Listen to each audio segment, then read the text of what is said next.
Over 1,000 years ago in the 8th century, the most powerful empire in the world was the Arab Caliphate ruled by the Umayyad dynasty. It was the largest empire that the world had ever seen up to that point, and in the year 720 the empire stretched all the way from the Atlantic Ocean in the west to India in the east. It was, without a doubt, the most powerful empire in the world, but gradually over the centuries receded into history. That then begs the question, what if this old empire was reunited today in the modern world with the exact same borders that it had in the year 720? Despite how utterly impossible this is, let's just assume that the Caliphate suddenly just appeared back into existence instantly with its exact borders. 36 different modern countries would lose all or some of their territory to the Caliphate, including places as far away from each other as Portugal and India. 11.1 million square kilometers of territory would belong to the empire, which would make it the second largest country in the world behind only Russia. It would be home to a population of 665,217,000 people, which would place it as the third most populous country in the world behind both India and China.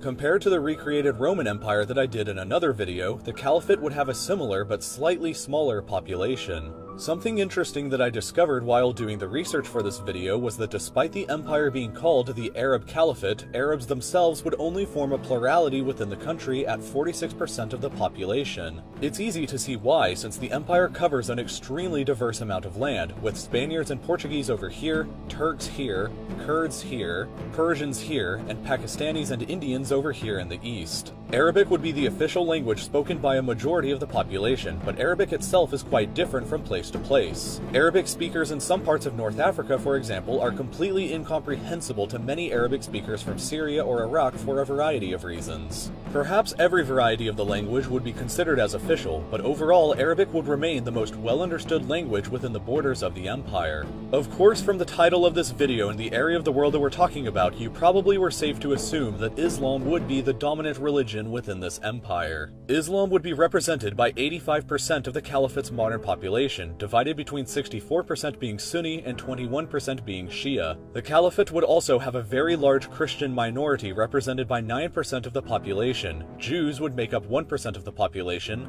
Hindus, Zoroastrians, and other faiths would make up a following 3%, and the final 2% would be made up of atheists or non-religious persons. Also interestingly, the largest city in the Caliphate, Karachi, would be located in Pakistan outside of the main Arab core. Karachi has almost as many people living in it than all of Afghanistan combined, for example, and the other biggest cities in the Caliphate would be Cairo, Tehran, Baghdad, and Riyadh. However, I would expect that Damascus would likely become the reunited empire's capital city, since it was the capital of the Caliphate back in the year 720 at the empire's territorial height. And now we need to move on to every empire's favorite subject, money.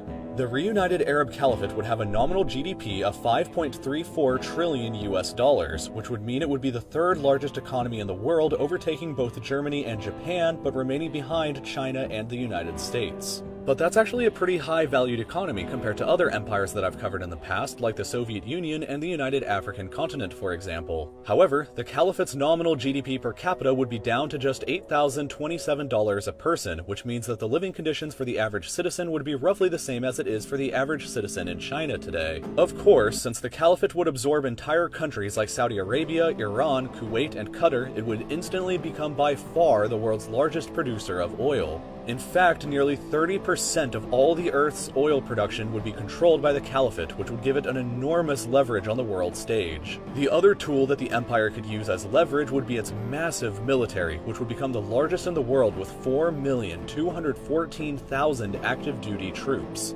That's more active-duty soldiers than China and the United States combined, and in addition, the Caliphate would find itself in possession of an additional 4,216,000 troops placed in reserves. If called upon, the Caliphate would have by far the largest military force in the world. The only two empires that I've covered before who would have larger militaries would be both the Mongol and British empires. With all things being considered, the reunited modern Arab Caliphate would almost certainly be a potential world superpower. Governing from its capital of Damascus, the Caliphate would be the second largest country in the world, have the third highest population in the world, have the third largest global economy. It would be in possession of the world's largest military and also control 30% of the entire world's oil production, vastly more than any other individual country. It would probably be similar in world power projection to modern-day China, but it could struggle with the vast ethnic diversity diversity such a large empire would bring, its relatively low living conditions on average, and the large divide between Sunni and Shia Muslims within the country. Internal pressures and problems is what tore the historical caliphate apart before it finally succumbed to the Mongol invasions in 1258. So it would be interesting to see how or if the modern version of it could overcome these similar problems. Leave your thoughts and comments below about your theories on how this modern empire would handle itself in our modern world, how long it may last for, or anything else that I missed talking about in this video. If you liked what you just watched, then I hope that you'll subscribe to my channel by clicking here. This topic was voted on by my patrons over at the official Real Life Lore Patreon, which you can go to and vote on future video topics by clicking here. You can watch some older videos of mine over here on the left, and I hope to see you soon for another new video next Friday.